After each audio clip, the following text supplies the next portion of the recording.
Welcome to Insidious Inc., where the darkest stories find you. Tonight's story isn't just unsettling, it's the kind of terror that follows you home. A story of being watched, of knowing someone is always there, just beyond your reach, but never far enough away. It starts as a feeling, a prickling at the back of your neck, the uneasy sense that eyes are on you when you're alone. You tell yourself it's nothing, just your mind playing tricks, until the messages start, until the shadows move, until you realize someone isn't just watching, they are waiting. So turn off the lights, check your locks twice, and let's begin. It started with the wrong number. At least, that's what she thought. The first text came at 11:57 p.m. Hey, is this Emily? She wasn't Emily, probably just a mistake, a simple mix-up. She ignored it and went back to scrolling through her phone, barely giving it a second thought. But at 12:03 a.m., another message lit up her screen. Sorry, I think I got the wrong number, but you seem nice, can we talk? Her fingers hovered over the screen. Something about it made her uneasy. The way it was worded was too personal, too eager. It wasn't just a wrong number, it felt intentional. She deleted the message and turned off her phone for the night. The next night, another text. Hey, I know we don't know each other, but I feel like we could be friends. She felt a prickle of unease run down her spine. Who was this? Why did they keep messaging her? The more she thought about it, the more unsettled she became. She didn't even hesitate before blocking the number. Then for a while, no messages, no late-night interruptions. She almost forgot about it. Almost. Until a new message came in, from a different number. You can't block me forever. Her stomach twisted. A cold, sinking feeling spread through her chest. How did he know she blocked him? Had he been expecting it? A chill crept up her spine as she blocked the new number, her hands slightly trembling. But it didn't stop. Every time she blocked one, another would pop up. Different numbers, different area codes, but always the same person. Then one night, as she was closing up at work, her phone buzzed again. But this time, it wasn't a text. It was a photo. A picture of her, sitting alone at the cafe, taken that same night. Her breath hitched. Her hands went clammy as she stared at the image, her face frozen on the screen. The angle was close. Too close. Someone had been near her. Another message appeared beneath the photo. You're even prettier in person. The cafe was empty now. The last customers long gone. The only sound was the dull hum of the streetlights outside. Slowly she turned her head, scanning the dimly lit parking lot, but found no one. But something was there, that unbearable, suffocating sensation of being watched. Her heart pounded as she fumbled with her keys, practically sprinting to her car. She jumped inside, locking the doors with shaking hands. Her breath came in short gasps as she gripped her phone, almost dropping it as she dialed 911.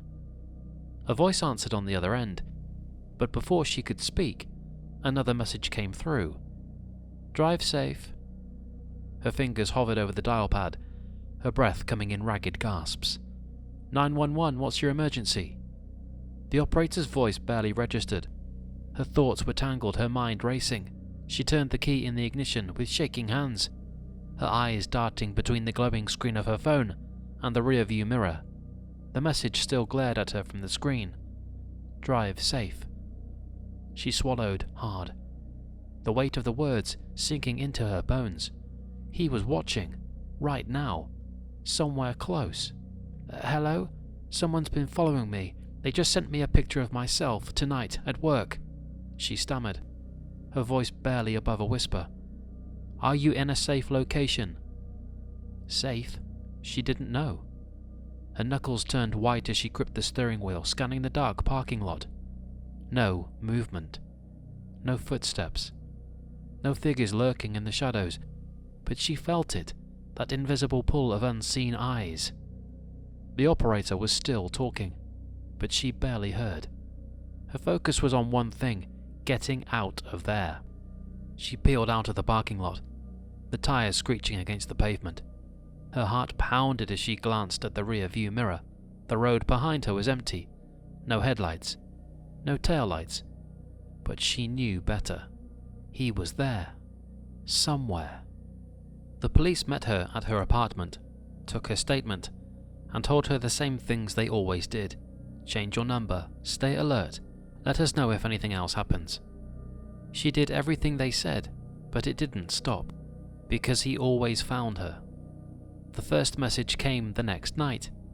I know where you work. Then another. That sweater looked cute on you today. Her stomach churned.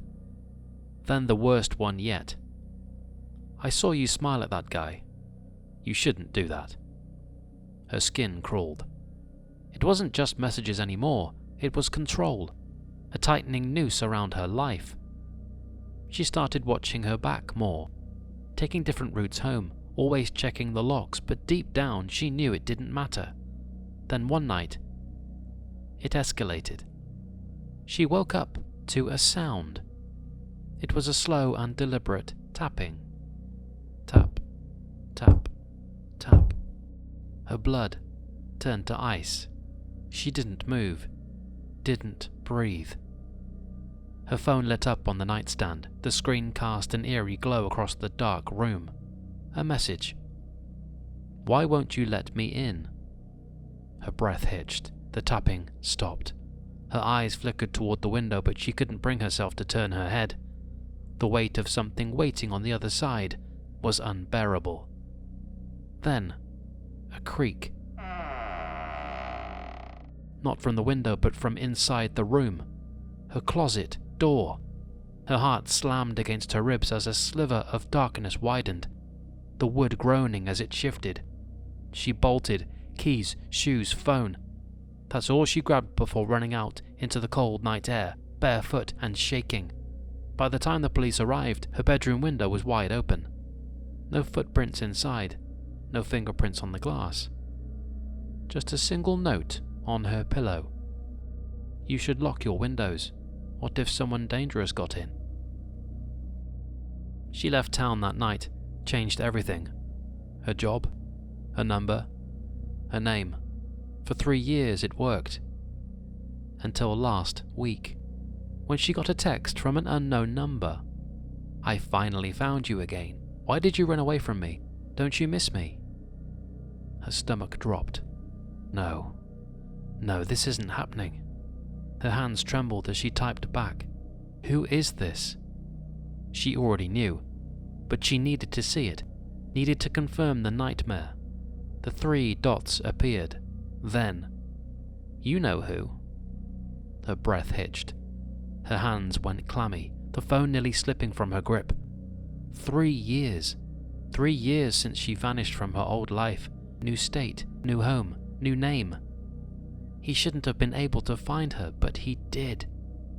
Her heart pounded as she considered calling someone or anyone. But before she could, another message came through. Check your front porch. The words sent an electric jolt of terror through her. Her knees locked, her breathing turned shallow. Slowly, she crept toward the peephole, hands clammy against the wood. The porch light flickered. The street was empty. But then, she saw it. A single envelope. She didn't want to touch it. Didn't want to know. But she had to. Her hands trembled as she tore it open. Inside was a photo of her, taken from inside her apartment, from her closet. Her vision blurred, her heart hammering against her ribs. She staggered backward, a hand clamped over her mouth to stop the scream threatening to tear out.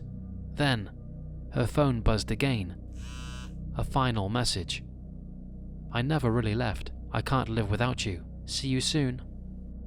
Ice flooded her veins. He was here. He had been inside.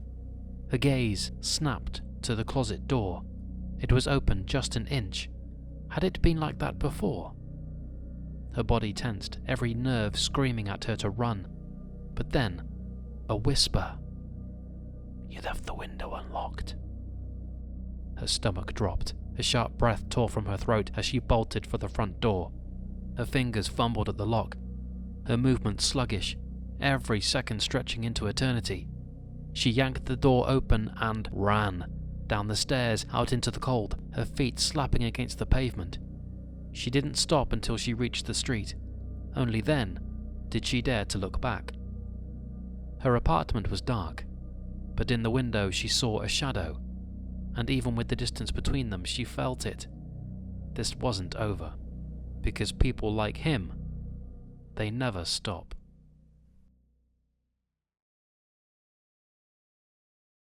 If you ever get a text from a number you don't recognize, think twice before answering. Some people don't take no for an answer, and some, they never stop watching.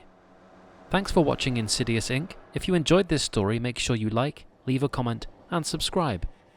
And tell me, what's the scariest thing that's ever happened to you? It might be your story next.